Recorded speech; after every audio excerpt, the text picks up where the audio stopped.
Vamos a hablar de qué es un infarto agudo de miocardio.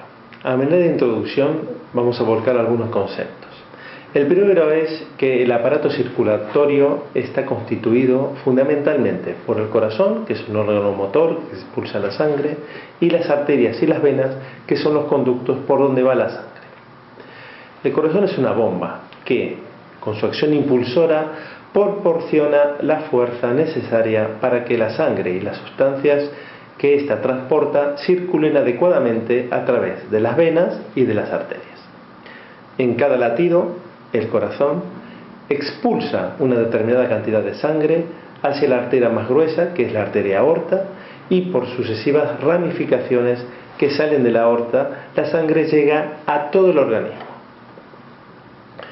El corazón es un órgano muscular, y como todos los músculos necesita para su funcionamiento oxígeno y nutrientes, que obtiene, como el resto del organismo, de la sangre. La sangre, le llega al corazón a través de unas arterias denominadas arterias coronarias, que salen de la arteria aorta. Las arterias coronarias recorren la superficie externa del corazón en todo su contorno, formando una especie de corona, de ahí el nombre de coronarias, y de ella parten ramas que hacen llegar la sangre a todo el músculo cardíaco. Las arterias coronarias principalmente son dos, una derecha y una izquierda. La coronaria izquierda se divide en dos grandes ramas denominadas descendente anterior y circunfleja. Las necesidades de oxígeno del músculo cardíaco no siempre son las mismas. Cuando el organismo precisa más aporte de energía, el corazón responde a esa necesidad aumentando su trabajo. Este incremento hace que se eleven las necesidades de oxígeno del propio músculo cardíaco, o sea, que necesita más sangre a través de las arterias coronarias. Exigencias que son resueltas mediante el aporte de sangre y oxígeno. Como ya dijimos en otra presentación, las enfermedades cardiovasculares son aquellas que afectan el corazón y los vasos sanguíneos, y son la primera causa de muerte en los países desarrollados y provocan más de un tercio de las muertes que tienen lugar en España. La principal causa de los fallecimientos es el infarto agudo de miocardio dentro de las enfermedades cardiovasculares, y esto representa más del 50% de la mortalidad cardiovascular total. La cardiopatía isquémica es la enfermedad ocasionada por una que se llama arteriosclerosis de las arterias coronarias. Es decir, estas arterias que son las encargadas de proporcionar sangre al músculo cardíaco. La arteriosclerosis coronaria es un proceso lento de formación de colágeno y acumulación de lípidos, o sea, grasas, y células inflamatorias.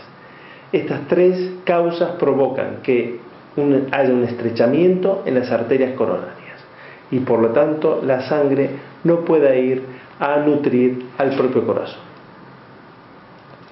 Existen fundamentalmente tres formas de cardiopatía isquémica distintas. Uno es el infarto agudo de miocardio, otra la angina de pecho inestable y otra la angina de pecho estable. Primero hablaremos del infarto agudo de miocardio. El infarto agudo de miocardio se trata de un evento agudo, de un síndrome coronario agudo. Es una enfermedad grave que ocurre como consecuencia de la obstrucción total de una arteria coronaria, generalmente por un trombo, que es un coágulo. La consecuencia final de la obstrucción de la arteria es la muerte, que se denomina necrosis, del territorio que irriga la arteria obstruida. Por lo tanto, la importancia del infarto de miocardio dependerá de la cantidad de músculo que se pierda. El infarto suele ser un evento inesperado, que se puede presentar en personas previamente sanas, aunque generalmente es más frecuente en quienes tienen factores de riesgo y en enfermos que ya han padecido otra manifestación de la cardiopatía isquémica. El infarto se manifiesta por un dolor en el pecho, de similares características a la angina de pecho, pero que se mantienen en el tiempo, por lo menos más de 20 minutos. Puede ir acompañado de fatiga, sudor frío, mareo o angustia, y va asociado con frecuencia a una sensación de gravedad, tanto por la percepción del propio enfermo como las respuestas urgentes que habitualmente provoca en el entorno sanitario que lo atiende. Pero la ausencia de esta sensación no excluye su presencia. Puede ocurrir el reposo y no remite espontáneamente.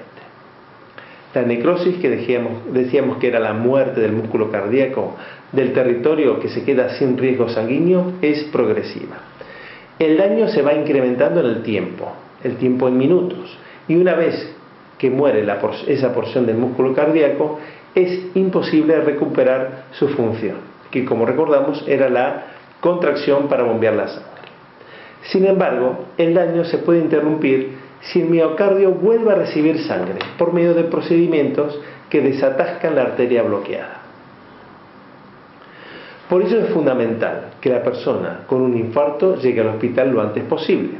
Lo ideal es que reciba atención en el transcurso de la primera hora desde el inicio de los síntomas. Si esto no es posible, durante las horas siguientes al infarto debe aplicarse tratamientos como la trombolisis, que son fármacos administrados a través de la vena que disuelven el coágulo, o de la angioplastia, que es la recanalización mecánica por catéteres de la arteria obstruida. Cuanto antes sea atendido el paciente, mayores posibilidades tiene de evitar daños definitivos. Ahora hablaremos de la angina inestable. Es el más frecuente de los síndromes coronarios agudos. Se refiere al dolor causado por la falta de aporte de sangre de las células del corazón, al igual que el infarto agudo de miocardio. Suele ser un signo de muy alto riesgo de que se va a producir un infarto o también una muerte súbita. La angina inestable se desencadena igual que el infarto, pero en este caso la arteria no se ocluye completamente por el trombo y no ha llegado a producir muertes de las células cardíacas. La angina de pecho inestable se manifiesta en reposo por un dolor u opresión que empieza generalmente en el centro del pecho y puede extenderse a brazos, cuello, mandíbula y espalda. Es decir, los síntomas son prácticamente iguales al infarto, aunque generalmente de menor duración e intensidad. Esta angina debe ser tratada como una emergencia, ya que hay un elevado riesgo de producirse un infarto o una arritmia grave o incluso la muerte. En estos casos, en la mayoría de los enfermos, una vez ingresado, se le realiza un cateterismo, o sea, una coronariografía, para ver el grado de obstrucción de las arterias coronarias y valorar la revascularización según los hallazgos.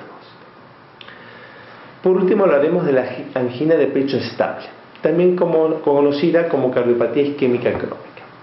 La angina estable aparece cuando hay una estrechez que es invariable en el tiempo, una estrechez fija, que no va a más, que no tapa la arteria.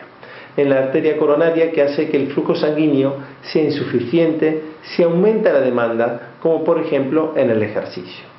Se presenta dolor de tipo coronario, recurrente en el tórax, por isquemia miocárdica, debido a un nivel de esfuerzo constante durante largos periodos de tiempo.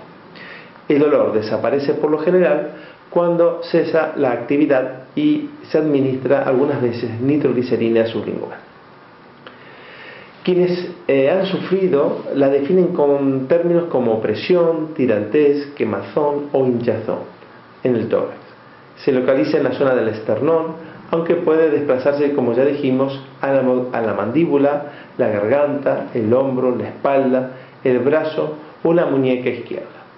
Suele durar entre 1 y 15 minutos. El dolor de la angina de pecho se desencadena generalmente con un ejercicio físico o por una emoción y se alivia en pocos minutos con el reposo. Suele empeorar en circunstancias como la anemia, la hipertensión o la fiebre. Además, el tiempo frío, el consumo de cigarrillos, la humedad o una comida copiosa puede incrementar la intensidad y la frecuencia de estos episodios anginosos. El diagnóstico se realiza fundamentalmente por la sospecha clínica del médico sobre el dolor torácico que describe el paciente, aunque también tenemos pruebas complementarias si los síntomas no están claros para poder verificar esta enfermedad. La más común es las pruebas de esfuerzo o ergometría, que es el examen más utilizado para obtener pruebas objetivas de que hay un sufrimiento cardíaco. También en algunos casos se efectúan pruebas de estrés con fármacos o radioisótopos. La arteriografía coronaria es el método de referencia para el diagnóstico exacto, aunque se trata de una prueba invasiva, o sea que hay que pinchar al paciente y introducir unos catéteres dentro del cuerpo.